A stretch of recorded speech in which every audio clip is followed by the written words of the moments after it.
September 2025 ইনটেকে Finland নাকি Sweden কোন কান্ট্রিতে অ্যাপ্লিকেশন করবেন এটা নিয়ে অনেকেই কনফিউশনে আছে। তো যারা ফ্যামিলি সহ ফিনল্যান্ড বা সুইডেনে মুভ করতে চান তারা যদি এই ভিডিওটি দেখেন তাহলে আপনাদের কনফিউশন দূর হয়ে যাবে। Study world BD education consulting service 2025 September ইনটেকের জন্য ফিনল্যান্ড এবং সুইডেনে দুই জায়গায় একটি অ্যাপ্লিকেশন ফি এর মাধ্যমে অ্যাপ্লিকেশন করার সুযোগ দিচ্ছে। তো যারা স্টাডি ওয়ার্ল্ড বিডির মাধ্যমে অ্যাপ্লিকেশন করবেন তারা এই কন্ট্যাক্ট নম্বরে যোগাযোগ করতে পারেন। এইবার আসুন যে ফিনল্যান্ডে করবেন নাকি সুইডেনে করবেন। যেহেতু ফিনল্যান্ড অ্যাম্বাসি বা কনসুলেট বলেন আর ভিএফএস বলেন ইন্ডিয়াতে, অনেকেরই ধারণা যে যদি ইন্ডিয়ান ভিসা না খোলে তাহলে কি ফিনল্যান্ডে যাওয়া হবে কিনা। তো আমার সাজেশন হচ্ছে যেহেতু ফিনল্যান্ডের অ্যাপ্লিকেশন ফি এখনো নেই, ফিনল্যান্ডের অ্যাপ্লিকেশন অলরেডি শুরু হয়ে গেছে। যেমন আপনার হচ্ছে সেভেনিয়া ইউনিভার্সিটিতে 4টি প্রোগ্রামে অলরেডি ব্যাচেলর প্রোগ্রামে অ্যাপ্লিকেশন শুরু হয়েছে। লাপ্রেন্তা যেটা lab university of applied science বলা হয় সেটাতে মাস্টার্স প্রোগ্রামে অ্যাপ্লিকেশন শুরু হয়ে গেছে। তো যারা ফিনল্যান্ডে অ্যাপ্লিকেশন করবেন আর দেরি না করে সেপারেট অ্যাপ্লিকেশন এবং রোলিং অ্যাপ্লিকেশনের মাধ্যমে উইদাউট অ্যাডমিশন টেস্ট অ্যাডমিশন নিতে পারেন। কিন্তু যারা সুইডেনের কথা ভাবছেন, সুইডেনের অ্যাপ্লিকেশন এই 15 অক্টোবর থেকে 15 জানুয়ারি পর্যন্ত ফার্স্ট রাউন্ড চলতে থাকবে। আর আমরা হয়তো বা জানি যে সুইডেনেও কিন্তু আসলে জয়েন্ট অ্যাপ্লিকেশন করতে হয়।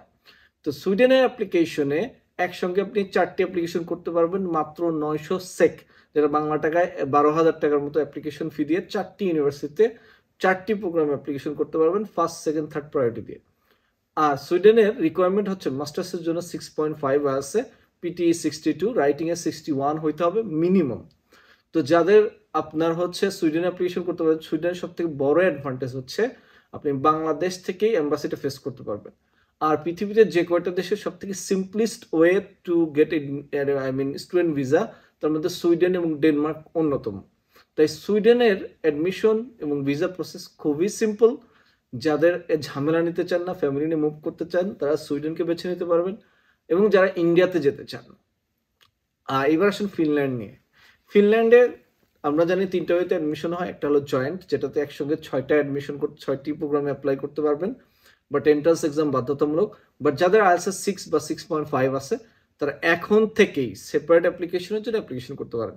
অনেকেই মনে করে সেপ্টেম্বর ইনটেক তো অনেক দূর, সুইডেন এবং ফিনল্যান্ডের জন্য মোটেই দূর না, অলরেডি শুরু হয়ে গেছে জার্নি।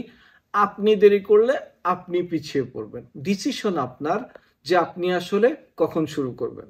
আর study world BD education consulting service এই দুইটি দেশেই যারা প্রসেস করতে চান ব্যাচেলর বা মাস্টার্স প্রোগ্রামে, তাদেরকে একটি মাত্র ফি দিয়ে 2টি দেশে অ্যাপ্লিকেশন করার সুযোগ দিচ্ছে এবং সকল ধরনের ভিসা গাইডেন্স এবং ইন্টারভিউর পর্যন্ত আপনাদেরকে সহযোগিতা করতেছে, এমনকি প্রি অ্যারাইভাল যে সাজেশন সেটাও দিচ্ছে।